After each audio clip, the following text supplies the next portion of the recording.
嗨，大家！延续上一集的制作内容，今天要接着跟大家分享的是做纸样测试员在做完纸样纸型拼接之后，接下来的步骤。来选布料吧，这个颜色 OK 吗？这个颜色好呢，还是这个颜色好呢？还是这个花的好呢？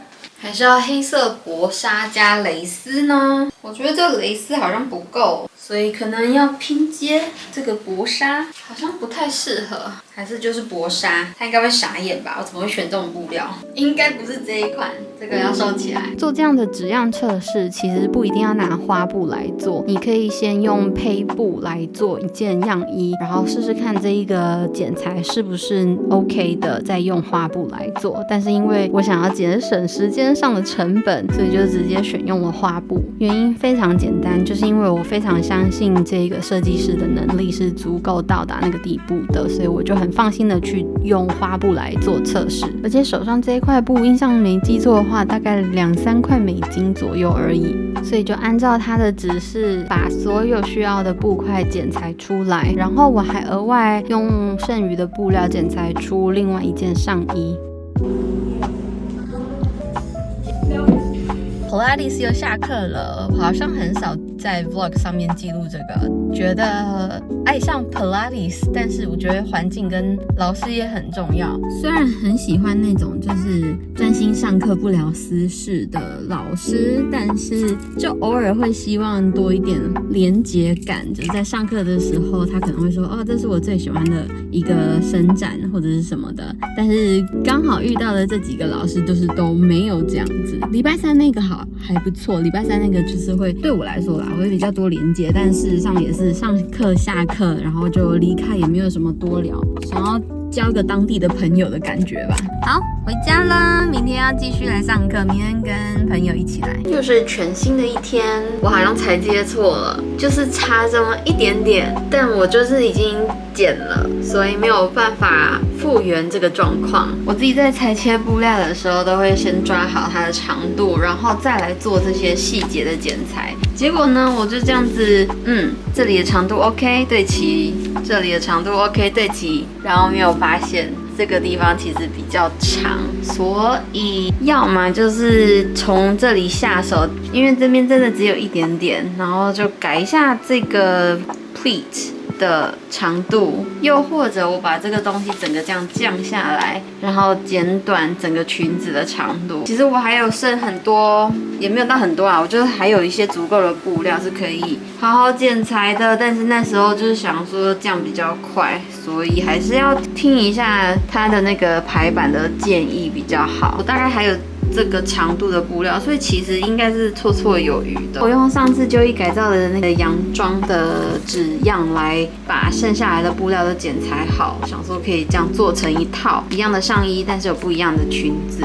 我们刚刚把恐怖茶发下好做好的恐怖茶进行调味了，然后放在柜子里面，因为它要放在阴暗凉快的地方，把它藏在后面，这样会被吓到菌种。右边那一罐是葡萄柚口味的，有点沉淀耶。然后中间是芒果，然后这边是柠檬，但是它没有说什么。每天排起1到2次。每天呢，有嘶嘶的声音就好了。所以我们那时候上一次打开整个嘣，就是太多了。第一位芒果。好啊。哦，有一个嘶声音。柠檬。哇，没有吃，没任何声音。会开用。它的那个上面的质地好奇怪啊。红色的。哦，这个有吃。你开的方向刚好跟我相反我喜欢这样开。这样。你用这个喝。哦，好爽哦！葡萄柚汽水，这什么东西啊？好好喝哦。葡萄柚汽水。哇，要冷的话超好喝好葡萄柚哦。芒果的也好酷哦。再多1倍的因为我们不是放那个是果汁。对啊，我们不是放果汁，但芒果味如果很足够的话，很爽好喝酸哦，我觉得很好喝好醋饮，超酸的。我喝，喵。我其实一直在等裁缝说明书，但是是第一次遇到他从头到尾都没有给裁缝说明书这个状况，但是也只剩下5-6天的时间了，所以我就不想等，我就直接按照他影片的那个解释来做操作。幸好我没有一直等下去，我猜有很多人跟我一样一直在等，所以他们就最后来不及给回馈，然后这个设计师就被迫延后了1个礼拜才开始卖他的纸样。反正我就是看他的影片，要烫布蹭到衬布上面，然后他们在 Discord 上面在讨论说，是不是因为他觉得就是把裙子转到前面来，就是可以一个裙子有2个不一样的 look， 就是绑带在后面或绑带在前面都可以，所以他原本的设计就是口袋只会在其中一面固定。然后那时候就跟我想法一样，就是如果你要前后都可以穿的话，就不如把上面这个折下来，然后不要固定在腰带上面，其实就可以往前或往后都可以用了。所以我剪裁的时候就故意把这边削掉，其实就可以解决大家想要解决的问题了。然后刚刚也把衬布蹭跟衬布，刚刚把衬布上面的布衬烫上去了，是不是很绕口？我觉得我这块布是很轻质量的，所以我选用的布衬是轻质量的，就是看你的布料是怎么样，就要用硬的。如果是中质量，就用中质量的布衬。然后第2步就是要做那个打折设计，就在这里找关键字，有。刚刚修改口袋的部分就先做笔记下来，到时候就是当做是回馈的一部分。那现在因为我在做的东西是我不太确定的，所以我就先看讨论板上有没有人已经做完，然后分享了他们的心得。结论是大家都用一个跟设计师的操作方法不一样的方法来做，所以我就决定也用讨论板上面大家讨论出来的那个方法来做。所以纸样测试大部分的时间其实都是在阅读这些东西，然后在自我消化理解，然后要把最好的方法呈现出来，然后分享给大家。那时候已经有大概2-3个人已经做好，然后也 po 照片分享了。我以前都会想要抢头香，但是后来发现如果大家在讨论过后发现另外一个方法比较好的话，我就会觉得很欧洲有一个纸型纸样设计的小工作室，其实已经开始在改变这样子的循环跟工作，他会付给纸型测试员一些相当的回馈。现在印象没错的话，好像是给25欧元。好像蛮多人决定最后是前片后片叠加在一起后再这样一来可以避免不对齐的问题，二来看起来会比较完整。讨论板上譬如说有10个测试者好了，然后有9个都这么觉得的话，好像就会让设计师改变他原本的那个做法。我其实从他的影片也学到一些技巧，然后前片跟后片就可以叠加在一起了。我先把后片先接缝起来，再来用耳朵。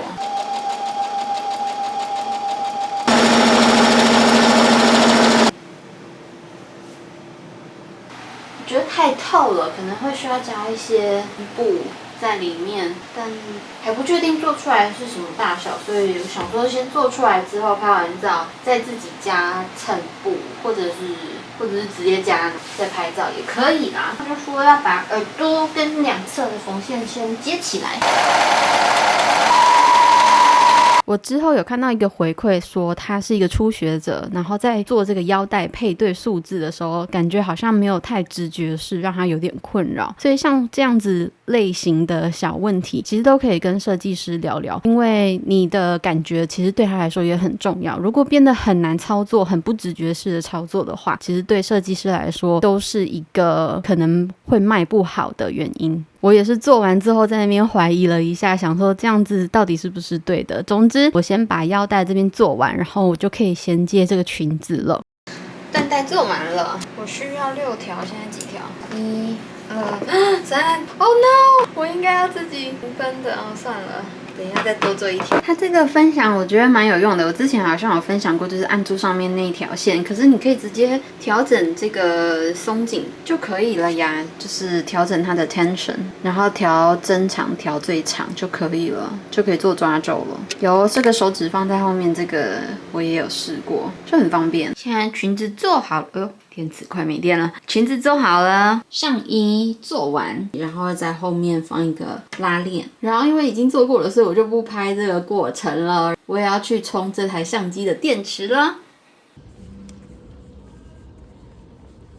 在停车场了，直接被晒成人干呢！在 San Diego 这种天气下面，直接做高强度间歇运动，我真是疯了！我第一次参加，我在想应该会有很多的瑜伽课程，也是这种，就是在户外的，然后直接在烈阳下面做。第一次尝试集体户外运动，然后就做这种高强度运动，真是快疯了！然后我还兴冲冲的化了，还不错，化了妆，想说应该已经花掉了吧，结果现在看起来好像还好。我整个逃走我整个做到最后，他说最后的25秒了，你的训练已经完成了，然后我就在那25秒直接躲到旁边的阴影下喘气，真的无法我真的觉得自己快要昏倒了。然后好不容易喘完气之后回去再继续跟他们一起做最后的那叫什么拉筋伸展，结果又是一阵曝晒，真的觉得光是晒太阳我就觉得我在喘气了，何况是做运动，太疯狂了。好了，回家。真的很会吃这2个人。刚去好事多补货，等一下刚赶去一个朋友家看天竺鼠车车，没有是真的天竺鼠，没有车车。糖水人生，他没有问我们要不要讲。他倒车好大声你挡住镜头了。刚从好事多回来，怎么可以这么多人，这么热？赶快拍一拍，要放冰箱。买了2盒蛋，买了他的牛奶，我的牛奶，电解质水的粉，柠檬口味真的蛮好喝的，很像那个中华爱玉的味道。生菜沙拉可以包着肉吃，就很好吃了。准备要过国庆日，要来做那个起司蛋糕、芦笋、电动牙刷的刷头，感觉光是这2个就爆贵的了。还好它的特价，好们。试试看酪梨真的涨价涨很多，但最近就是又很想吃酪梨吐司。蘑菇、草莓、冷冻花椰菜，一大包的几磅啊？这个有几磅？6磅。快要3公斤的萝卜，沐浴乳、乳液，考虑了很久，徘徊了很久，最后选择的是火鸡绞肉，它是93%的瘦肉，7%的肥肉，好像就这样。赶快把它冰起来，太热。然后我们要赶快出门去看天竺鼠。你还记得你上一次吃火鸡绞肉什么时候吗？我也不记得，感觉超久了。居然已经有一颗可以了。就是小黄，其实一般还好，它是有一个尿尿的臭味，但是呢，手猫它会有那种会放一个动物园的那种的，它们一般会找一个。这个跟仓鼠蛮像。对，至少小黄，我是说它会放，对，是个新的地方嘛，他们一起乖乖的带了一个 danger， 他们还是要打。嗨，大家，又休息了几天，终于要来收尾了。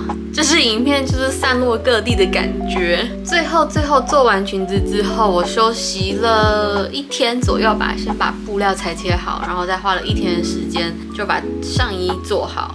然后我已经把要给他的回馈寄给他，照片的就是裙子的细节的照片也传给他了。然后今天是截稿的前一天，我要来照相。大部分我知道的纸样测试都会是在最后一天，就是他截稿的那一天，就是会有一个大家集体 #po 文，就是有点互相宣传、互相广告的那一种活动。当然，在参加之前，他可能会跟你讲说，我是截稿是那一天，然后大家一起 po 文是哪一天，然后大家记得 # 什么东西，然后我们会一起庆祝这个，就有点像完工的感觉。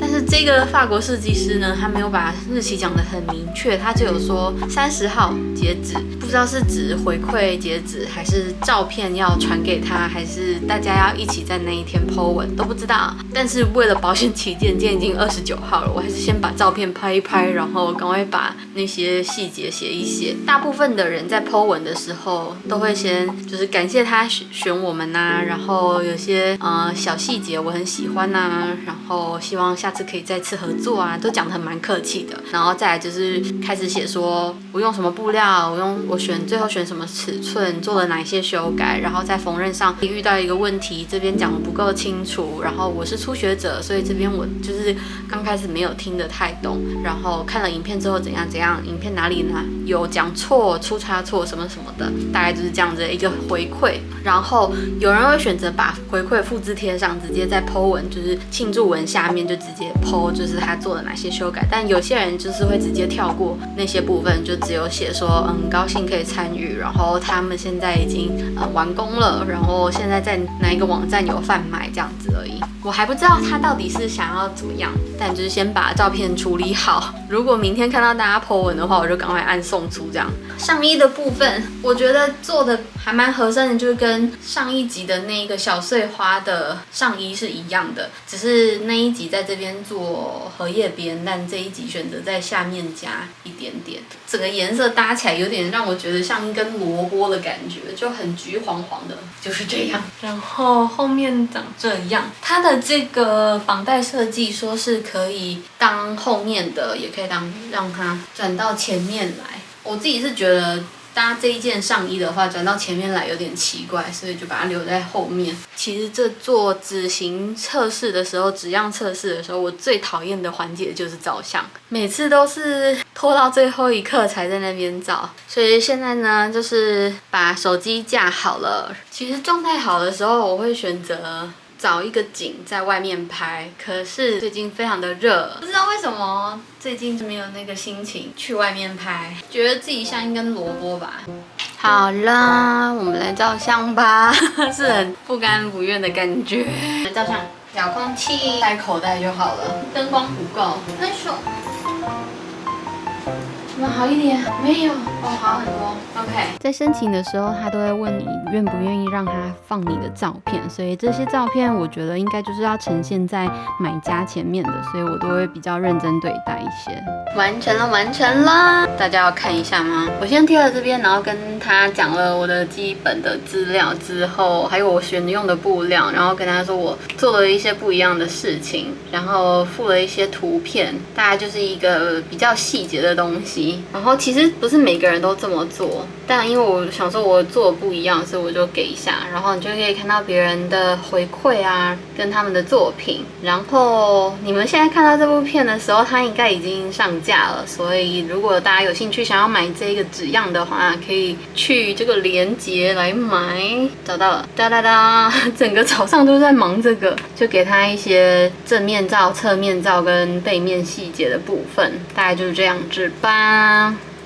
哦，缩小腹缩得很辛苦，憋不过气来的感觉。我后来也觉得我自己做的这件没有特别的搭这个感觉，只是就刚刚好吧。如果不是这个角度或者是不是这个样子的话，我就觉得有点奇怪，我就把它变成短版的，好像也没有，就有点像印度礼服的感觉。但没关系，如果这是他可以接受的，我就还好。就是需要花一点时间去把自己的那个表情调对，然后找到自己的那个感觉，然后就完工了。没有意外的话，就是6月30号，就是明天，他就是会在他的 Instagram 上面公布，然后他可能就会选用一些大家投稿的照片。这个纸样测试、纸样设计师在欧美最近真的是大爆红，然后多了很多工具，然后网络上的教学也蛮多的。最新的就是应该也没有很新了吧，大概2-3年了，就是大家在讨论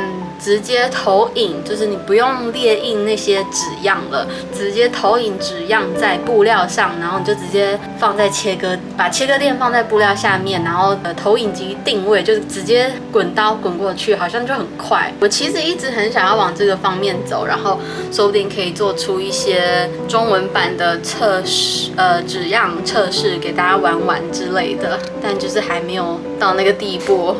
我已经玩过那个软体了，就是有一点深的感觉，那个坑有点深，要整个 fully committed 然后跳下去的话，需要一点勇气，就是这样。好，那么纸样测试员这一集就到这里了，谢谢大家收看。如果我有在我的 Instagram 上面有看到其他的纸样测试的话，我都会把它分享到 Thread 上面去，不然就是转发在我的限动里面跟大家分享。但是如果我没有看到的话，可能就是这样子让它过去了。但如果大家也有兴趣的话，欢迎加入这个非常国际的，我看很多人都是就是世界各地，南半球、北半球、东西方的人都有，所以如果大家有兴趣的话，不如就一起加入这个圈子，然后我们一起花点时间疗愈自己，做一些缝纫。那么今天这集就到这里喽，谢谢大家收看，我们下次见喽，拜拜。